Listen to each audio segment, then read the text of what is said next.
In 1980s, in my hometown in the middle of China, people used bare hands to harvest their crops. Because it was hard work in the scorching summers, people got their best food to eat during the harvesting period in each family. In my family, on such busy days, Grandma and Mom had tried their best to arrange lunch and dinner differently every day with diverse dishes. We could get steamed scallion bread during those days. The main taste in this bread are oil and salt. In 1980s, Chinese people have to use food coupon to buy various things, including oil and salt, and each family has limited coupon, so that we could not often get such kind of bread in other days during the year. It was also Grandpa and Dad's favorite bread.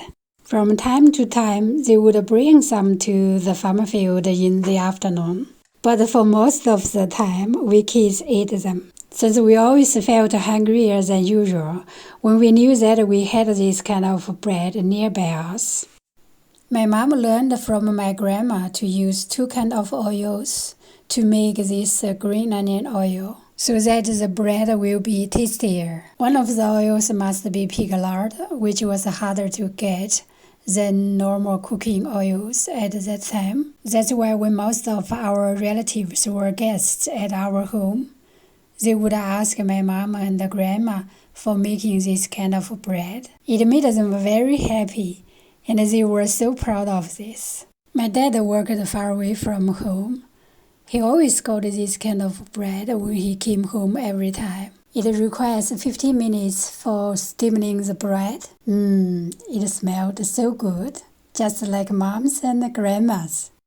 As kids, we also had to go to the farm field together with adults when they were harvesting. We walked behind them to pick up the leftover crops in the field. We got quickly tired and irritated due to hot weather and hard work as well. As I could remember, the two youngest kids from our neighbor with 9 kids often came to my brother to help him work. In fact, they played together instead of working. However, since the boys are more favored back in the days, my mom kept an eye on my sis and me.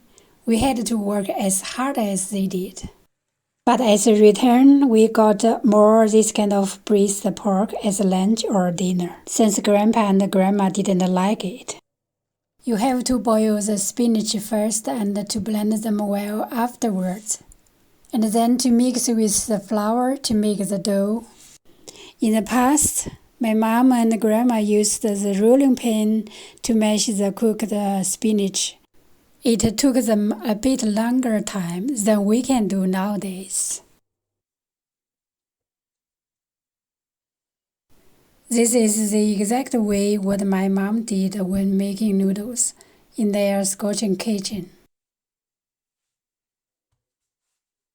She was sweating a lot during the time for making noodles and other food.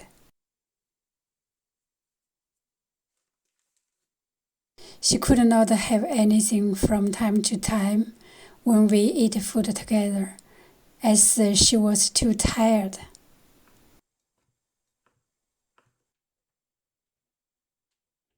During a harvesting day, my mom was busy.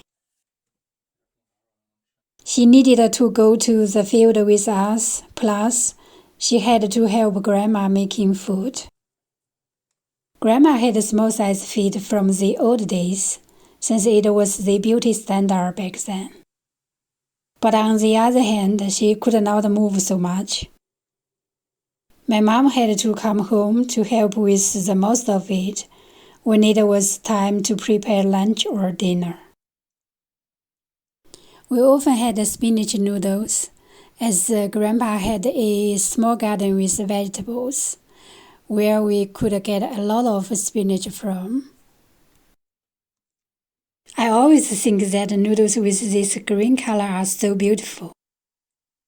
Don't you think so? Let me know down in the comments.